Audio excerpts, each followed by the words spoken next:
Final game of the three-game homestand for the Philadelphia 76ers before they hit the road this weekend to face the Orlando Magic, and then back home for Tuesday and Wednesday back-to-back games here in Philadelphia. Some tough opponents next week, but first things first, an opportunity tonight to close out this homestand once again with the victory against the 7-win New Orleans Pelicans. Welcome to the PHLY Sixers Pregame Show presented by Bet365. Download the Bet365 app. Use code PHLY365 when you sign up. Whatever the moment, it's never ordinary at Bet365. Rich Hoffman, Devon Givens with you. Bree, producing as always, production extraordinaire that she is. All of you in the chat will check in with the guys from the arena, and we have a lot to get into with this one. But before we get started, Rich, felt it was only right.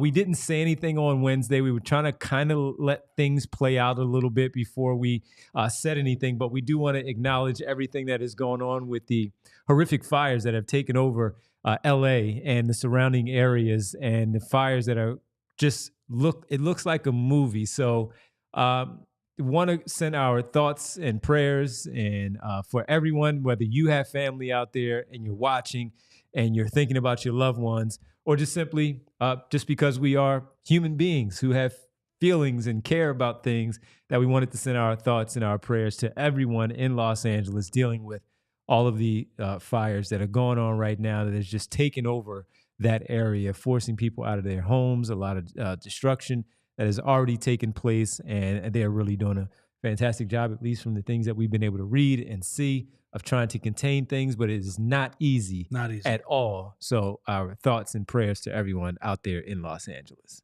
Yeah, I mean, just some surreal images from out there. I actually saw on Twitter about an hour ago, JJ Redick spoke at the Lakers practice. He lost his house, and obviously JJ Redick is better off than most of the people who are in those communities. Obviously, you know, I think one of the things that has been hammered home is that it's not just wealthy people. It's a lot of kind of normal, kind of working class people whose homes have burnt down, and they're just kind of surreal images. So yeah, seriously, thoughts to every one of those people, and I hope that they can continue to get those fires under control, because it's, I mean, yeah, crazy stuff out there. Yeah, and it's funny, man, because of just reading things and listening to a lot that has been said about the situation out there, that the insurance companies, they've backed off a lot of people. It's hard to get insurance out there for your home because of stuff like this. So I can only imagine, as you said, JJ Redick, who is someone as well off, but for others who are not able to just pick up and get a new home and do all those things, and so many things that they have lost, the prized possessions that they have, some just memorabilia that they have, man. So yeah, thoughts and prayers to everyone out there in California for everything that they're dealing with right now. So, of course, we'll keep an eye on it and see how it continues to go. But just know that we wanted to make sure we said something at the top and not ignore it, since we did not mention it on Wednesday. All right, for something less important, but of course important for let's be a distraction, the entertainment and the distraction for what it is, the basketball tonight. Paul George is back. Joel Embiid is out for the Philadelphia 76ers once again, while dealing with the foot, and we'll see when he's able to get back out there on the floor. But for one, we do have, it was not the knee for Paul George, it was the tightness in his groin. So he's giving it a go tonight against the New Orleans Pelicans. So a little bit of a reinforcement for the 76ers to have him in the lineup alongside Paul George and Guerschon Yabusele to see if they can take down the New Orleans Pelicans, who are also coming into town shorthanded themselves. Zion Williamson, who we thought was going to play tonight, and we were kind of featuring a little bit of Zion conversation since he has only played in 7 games. He missed the last game after they were doing their load management to bring him back kind of slowly, and initially, he was supposed to play, and then he was suspended. He was suspended today. Right as we were on our way in the 5 o'clock hour, Bree texted me, "He's out. He's out." So we had to change some things, and here we are, though, Rich.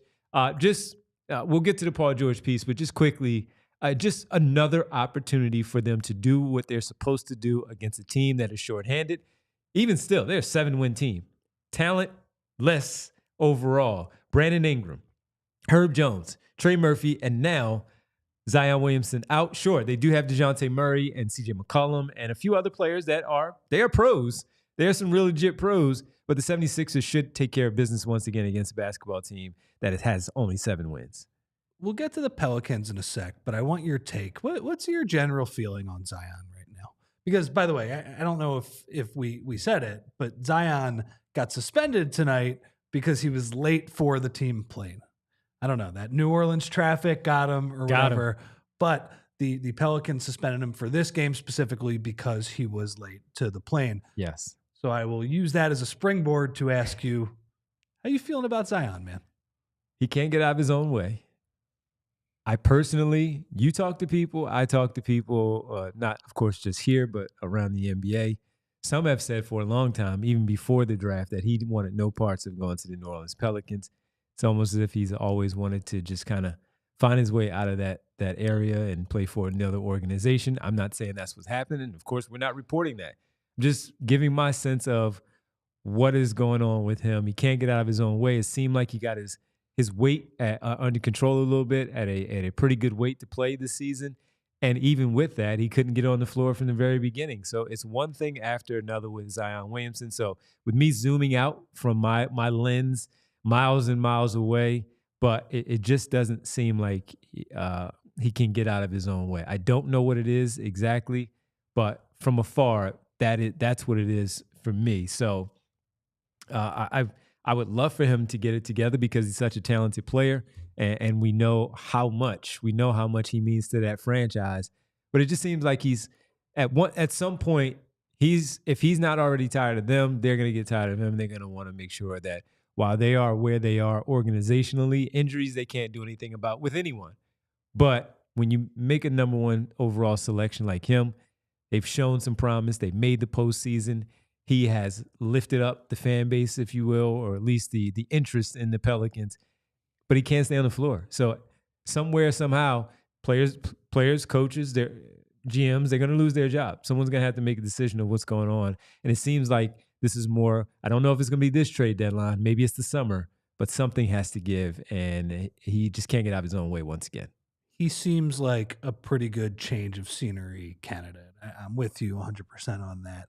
So on the one hand, he has a body unlike any player in the NBA. Well, I would say he has a body unlike any player with that amount of athleticism. Mm-hmm. You normally do not weigh what that guy weighs and can get up off the floor like him. So with that being known, you have to really have your you-know-what together, right? And you know what? You are right. He has slimmed down at points throughout his career to give himself the best chance available. I mean, look, you don't want him to be completely skinny, right? He is, when he's good, guys are bouncing off of him. And some of that is that he's a big boy. I loved when Stan Van Gundy was the coach there and he had first started to get into a groove for like 30, 40 games. He actually gave him the ball and let him be the point guard. And it was a very unorthodox type of thing. Playoffs, right? I don't know if they made the playoffs? No, they made it when Willie Green got there. Right. Yeah. And he's been hurt for a lot of those seasons. Actually, in the play-in game, I believe it was against the Lakers, the 7-8 game last year, Zion was terrific in that game. It was one of my favorite games of the year for about 44 minutes, him, LeBron, AD going at it back and forth, and then he got hurt. Yes. And he was not able to play. They lost that game to the Lakers, but they ended up winning the next game, and he was not able to play in the 1-8 series. So there is some of that, but there is some of the off-court nonsense too. And I would say that him being late for the plane is probably part of that as well. They have a crazy contract for him where they're able to kind of get out at different aspects of it. They're able to partially guarantee it. I don't know every part of that contract, but yeah, he's certainly a very interesting change of scenery candidate because he still does have all of this talent. He still can be a really good player. Now you need to pair him up with the right guy. Absolutely. You need a rim protecting center. If you could put him with a rim protecting center who could also stretch the floor and let him operate inside the arc. Now, obviously, those rim protecting centers that make threes, those are kind of unicorns, the Porzingis types. Like Miles Turner would be a good fit with him as well. He could certainly be somebody who helps the team. What about the Bam Adebayo fit? He doesn't stretch the three as much, but the rim protecting. That's a nice fit, though. Yeah. And Bam is a very good player. And obviously Miami could be a team who trades for him. So Zion is out tonight. When we talk about the Pelicans as well, the Sixers have been hurt by injuries this year. Nobody has been hurt like the New Orleans Pelicans this year. This is a tweet from my old colleague, Will Guillory. Pelicans players who have missed at least 15 games due to injury this season: Zion Williamson, Brandon Ingram, DeJounte Murray, Trey Murphy, Herb Jones, who is also out tonight, Jordan Hawkins, and Jose Alvarado, a bench piece who can be very annoying with those Grand Theft Alvarado steals. I mean, they've just been absolutely smoked by injuries. And, you know, it's like you said, they have 7 wins. They are the worst record in the NBA, which is amazing considering that Wizards team is still a little bit ahead of them. But it's just because of the injuries they've had. It's just they've been absolutely decimated to the point where, like we talked about, the situation that the Sixers are in where they got to just try and win. They got to just try and make the best of the hand that they have been dealt, hopefully try and make a playoff run. No, these guys have been decimated so much, they can tank. They can. It's the West. It's too difficult for them to catch up anyway. Yeah. So they have no shot. They can pooper for Cooper or whatever the term is for Dylan Harper and all these guys, and they will be in that race. So, you know, honestly, suspending Zion probably like, all right, what are we going to do? What are we going to do? Lose another game? Hat tip, Dave. What are we going to do? Lose another game? Exactly. Oh well. Exactly. Yeah. All right, when we come back, we'll talk about the Paul George piece of it and also get into the stories that were written by our colleagues here on the PHLY Sixers show. That, of course, is Derek Bodner and Kyle Newbeck. Try to catch in with them a little bit later, but it's important to talk about what they did because it is also important, especially when we give you the starters a little bit later in the discussion of what we're doing here based on their articles at allphly.com. We'll do that when we get back right here on the PHLY Sixers pregame show presented by Bet365. And Devon, let's talk about our friends at TrueMark Financial Credit Union. Did that holiday shopping leave you with a credit card balance that is weighing you down? Well, if that's the case, think about this. What if you could pay it off faster and with zero interest until 2026? It's true. You could do it because TrueMark Financial is offering zero interest on balance transfers for 12 months. So all your payments can go toward reducing your balance and not just covering that interest. Here's the play. Transfer your existing balance from another institution to a TrueMark Financial Visa credit card and take advantage of this amazing offer. But hurry up. This is not a year-round offer. You only can apply by February 28th. So visit TrueMark.com/compare for full details and to apply today. TrueMark Financial, a federally insured credit lender by NCUA, an equal opportunity lender. Terms and conditions apply. All loans are subject to approval, and there is a 3% balance transfer fee that applies. I have to tell you about our good friends from Shady Rays. I was in the car yesterday with my daughter in the afternoon, and I got to tell you, folks, maybe you were doing the same thing around this time. I think it was approximately 4:15, 4:30. She and I were in the car, and we were driving down, and at one point, there was a spot where I said, man, I need my Shady Rays right now. It is too sunny at the moment. And with that, went right into my armrests, got the Shady Rays. And if you want to be like me and make sure things are right, get ready for the season ahead with the quality shades built to last. Our friends at Shady Rays, they have you covered with premium polarized shades that won't break the bank, and they'll help you from that glare of the sun while you're driving. Shady Rays is an independent sunglasses company offering a world-class product rated 5 stars by over 300,000 people. Their shades have durable frames and crystal clear optics, making them the perfect choice for all outdoor adventures. So they helped me out in a big way while we were driving yesterday before the sun went down, but I certainly needed them in the moment. Not just the shade visor to bring it down. That didn't help. I needed my Shady Rays. And if you do get your Shady Rays and they go missing, take an unexpected hit, don't sweat it. They have the most insane protection in all of eyewear. Every pair is backed by the lost or broken replacements. And if you don't love your Shady Rays, exchange for a new pair or return worry-free within 30 days. There's no risk when you shop. Their team always has your back with personal and fast support. Exclusively for our listeners, Shady Rays is giving out their best deal of the season. Head to shadyrays.com, use code PHLY for 35% off those polarized sunglasses that I've been telling you about. Try for yourself. Shades rated 5 stars by over 300,000 people. Once again, head to shadyrays.com, use PHLY for that 35% off polarized sunglasses. All right, let's get back to it. Show here. Welcome back. PHLY Sixers Pregame presented by Bet365. Rich, Paul George is back. And let's start there. You want to start there with the Paul George side of it? It's important to have him in the lineup. Let's just call it for what it is. Although they should have blown out the Wizards, I think when Maxey is struggling the way that he was in the first half, maybe he's being picked up by Paul George, because while you did get the contributions from Eric Gordon, Kelly Oubre struggled, and we've seen him play so much better, including the game that he played. For Kelly the other night. Right, including the game that he played on Monday where he was fantastic as an offensive player. You still needed that secondary scorer. You were searching for someone to be that secondary scorer. He's back. And with that, Kyle Neubeck did write a piece about him on allphly.com. Hope all of you are signed up as a diehard member to have access to that story.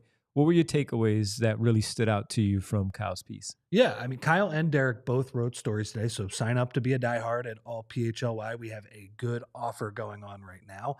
And I think what struck me, Devon, is that there was a case for not pessimism, but just a reason why PG is struggling. But in Derek's piece, and I think this might be ironic to some of you watching, there was actually a case for optimism in that. So let's go to Kyle's piece first, Bree, to talk about the scoring for PG. And part of the reason that he has been struggling is that he's taking a lot of shots from the mid-range, and he's taking an alarmingly few shots around the rim. And Devon, I think it's fair to point out, well, what did you think? You signed a 35-year-old guy who is a good shooter, and you know, as guys get into their mid-30s, their late 30s, if they're even lucky enough to play at that age in the NBA, they're going to lose their burst a little bit. Yeah. But there has to be a little more of an urgency for Paul George to get to the basket. Now, like, look, some of this is that he needs to shoot better on threes. Kyle also has a section in there where Paul George is shooting an alarmingly low number on corner threes, which is just bad luck. Like he's going to start making those at some point. But the numbers do sort of back up what we have seen so far, that he is not getting to the rim all that often. Yeah, and look, quick decisions. I think that's one of the big pieces as we talk about this. Quick decisions. Instead, we've discussed how much Paul George in the past has been a dribble merchant at times, but he was quick. He had his explosiveness, and that athleticism was still there also. Now, right now, we're catching him at the age. We're also catching him coming off of 2 injuries to the same knee, where he had bone bruises in that same knee that maybe hampered him a little bit, right? I think that could be a big deal, right? It could be, right, sure. So with it, he has to make those quick decisions. He cannot allow any defender in front of him believe that they can slow him down. And if he has that, because he's been around the NBA, he's seen all these defenses, he knows how these wings will defend him, he needs to make that decision as soon as the ball is making its way to him. This is what I'm doing. If it's not one that's already drawn up for him to come around a screen or pin down, things of that nature, where you see those things where he's on the move, catch and shoot somewhere, and then make that decision. If it is most certainly the ones where he is catching it out of the flow of the offense, sure, you have to survey the defense, but the quick decisions might help him with some of the things that we're talking about. You wouldn't think that running like a stagger screen for him or running him off of a couple of pin downs would get him to the basket. But it's like you're saying, because he's actually already in motion, he can make that quick decision and sometimes drive more. I would actually like to see more of those plays than the post-ups in the mid-post, because those shots, he doesn't have any momentum.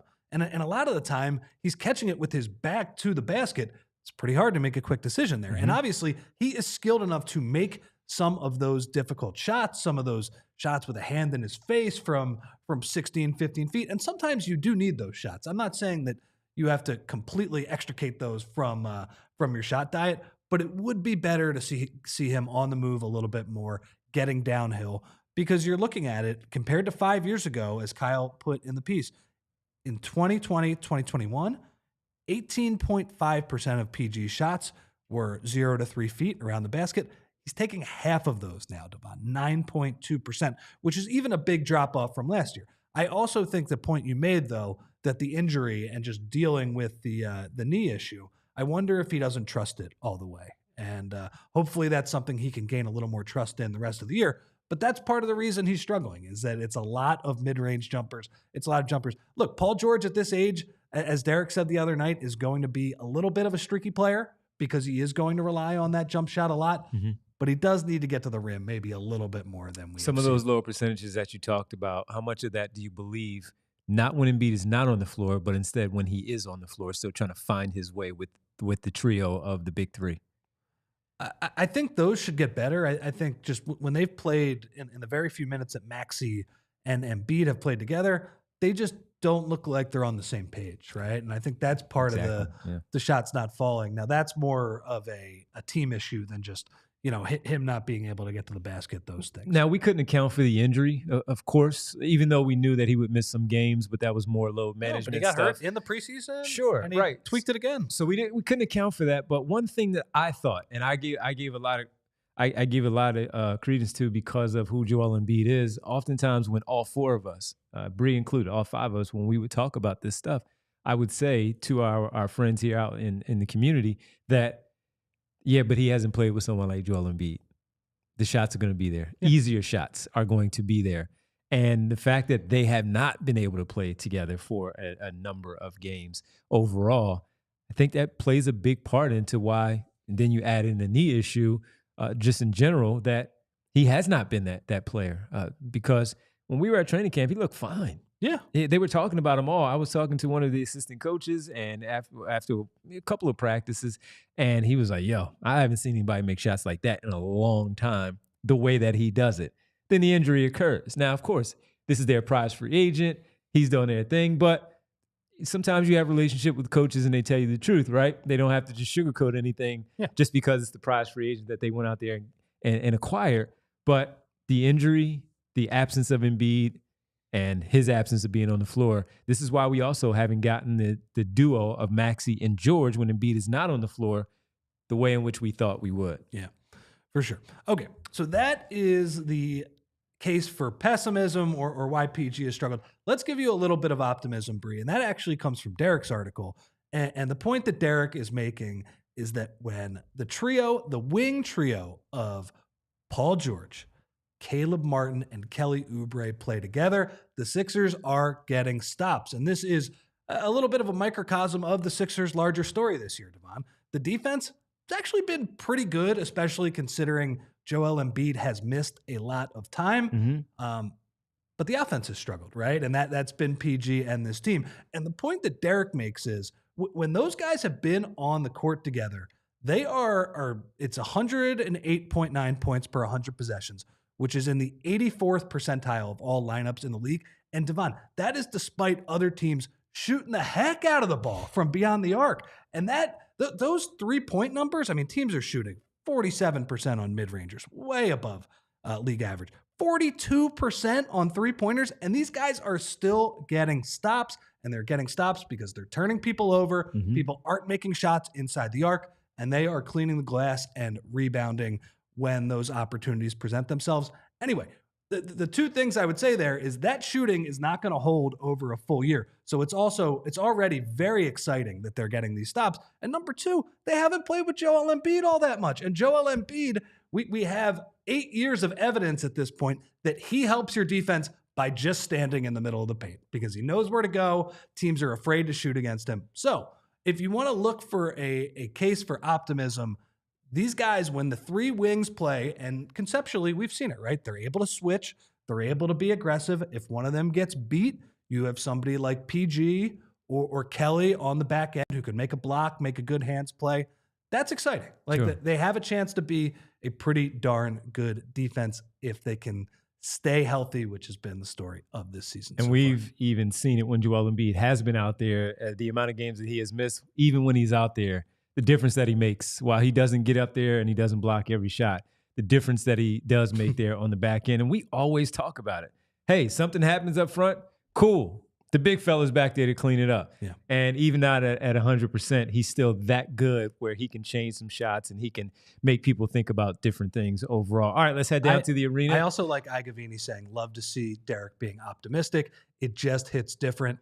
I agree, Igavini. Let's head to the arena where I'm sure there is some optimism in the building, at least with the shorthanded Pelicans with Paul George back for the Sixers. That Kyle knew back that maybe, again, a winnable game here, the 76ers. There should be some optimism at least from the fan base that this is a much winnable game once again. Buddy, if this isn't a winnable game, there's no such thing as a winnable game for this team without Joel, right? So, I mean, walking into the arena earlier, we had already gotten the Herb Jones news, and it's like, oh, that's not having to deal with Herb Jones. That'll be nice. And then I walk into the building, oh, look, Zion suspended. So then that was honestly worked out okay for us because we got to talk to Willie Green kind of about that decision in real time as that happened. But yeah, Sixers got to get this one tonight. Get Paul George rolling. Maxey, good floor game. Should be an easy one. We know it probably won't be. I don't really have anything else, Kyle. I got to be honest. I'm kind of stumped right now. Well, look, I'll just throw it quickly to you, Kyle, about your piece that you wrote on allphly.com. Oh, yeah, we were just talking about that with Paul George and getting him going and the things that you've noticed, just some of the things that you highlighted in there and getting him going. And it's good to have him back. It's a groin thing that he missed the last game on Wednesday against the Wizards. He is back. What did Nick Nurse have to say about him and his availability, how he felt going into this one? So, I mean, it honestly didn't come up a whole lot pregame because we were a little more locked in on Jared McCain being officially ruled out for the year, as well as, what's going on with Joel and, concern levels there and whatnot. But I think the song remains the same as it relates to Paul, right? I think the things you keep hearing are working on chemistry, working on synergy, working on flow, and getting his within the flow of the offense. I know Maxey said, I believe it was I want to say Monday night, because Paul played that night, said, look, part of my job is in the early parts of games is I have to take a step back. I got to get Paul shots and I got to get Paul going. And so, he's as the point guard, which I know that's been a point of contention, that label. But as the point guard, Tyrese is concerned about that. And Nick has said a lot about, we have to keep doing more things to help Paul help himself. So whether that's in the story I wrote about setting more pin downs for him and getting him involved in more of those actions, or we've talked all year about the type of creative stuff you can do. Maybe run an elevator doors play, get him coming off of these dribble handoffs. Anything that's not him having to operate from a standstill and create from nothing, right? Because I think that's where you can see the age. That's where you can see if he's lost a step or if he's dealing with anything physically. That's where it comes out. So just keep him moving. Use the shooting ability, obviously, like lean on him there, but also help him out so he can make more of an impact as a driver. All right, everybody go read that before the game gets started, allphly.com. If you have not signed up yet, that is a reason to sign up for this article that Kyle put together, the one that Derek did also, and have an opportunity to read some post-game stuff there as well. Kyle, we'll talk to you and Derek after the game, man. Appreciate it. Go enjoy. I'm looking forward to the gambling give-ins parlay of the night. I'm locked in, fellas. I appreciate it. Stay tuned then. Thank you so much. Kyle Neubeck joining us live from the arena. We'll catch up with the fellas after the game, and he just led us right into it. Let's get to our Bet365 pregame pick segment, brought to you by Bet365. Use code PHLY365 when you sign up, whatever the moment. It's never ordinary at Bet365. Let's see what we have cooked up there tonight.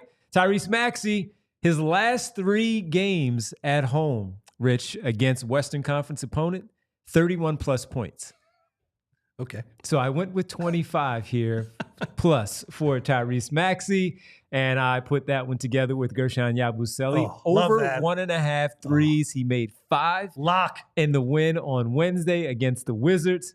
And tonight, I think that one with the rookie Messi out there running with him. Yeah. You pull him away from the basket from a little Baylor, bit. Right? From Baylor. I've been playing pretty well. Been struggling as of late with the scoring overall for Yves and Messi. But I put those two together. It's a plus, of course, wager. And, of course, this week we've been telling you when you make your wager at Bet365, you also get a 30% parlay boost. So if you choose to do so with those two, maybe you want to change your own, a 30% parlay boost courtesy of Bet365. Those were our pregame pick segment. That was our pregame pick segment brought to you by Bet365. And those were our picks. Use code PHLY365 when you sign up whatever the moment, it's never ordinary at Bet365. And our show, again, presented by Bet365. Download the Bet365 app. Use code PHLY365 whenever you sign up. Whatever the moment, it's never ordinary at Bet365. Must be 21 plus and physically located in Pennsylvania. If you or someone you know has a gambling problem and wants help, call or text 1-800-GAMBLER. How you feeling? CJ McCollum, DeJounte Murray, they're not the Wizards. How are you feeling? But Paul George is playing tonight. So I think the Sixers are going to win. But I am more focused on your parlay. And I got to say, as somebody who was at the ground floor of Yabusele plus threes, it just feels great. It's awesome that I didn't submit the pick tonight, but we still got some. That was for my partner here. Right there, the Yabusele plus over threes. 1.5 threes. Come on. It's a guarantee. May not be 5. You watch this guy play? Yeah, absolutely. All right, that'll do it for us. We appreciate you hanging out with us. Is this a win? I do think they win this one. I think I think they win this one. Yes, I think they get this win, and then they get ready for the Orlando Magic in Orlando, 6 o'clock, taking on the Magic while the Eagles are playing. Shame on the NFL for not making this a Saturday game. All right. For Rich, Bree, I'm Devon, and Kyle, for Kyle as well. We'll be back after the game. We hope you all have a good Friday night, sitting back, putting your feet up, chilling, and watching the Sixers take down the Pelicans. We'll see if we're talking about a W after the game. Enjoy. We'll talk to you after the game, post-game, right here on the PHLY Sixers podcast. We all silly like the mayor.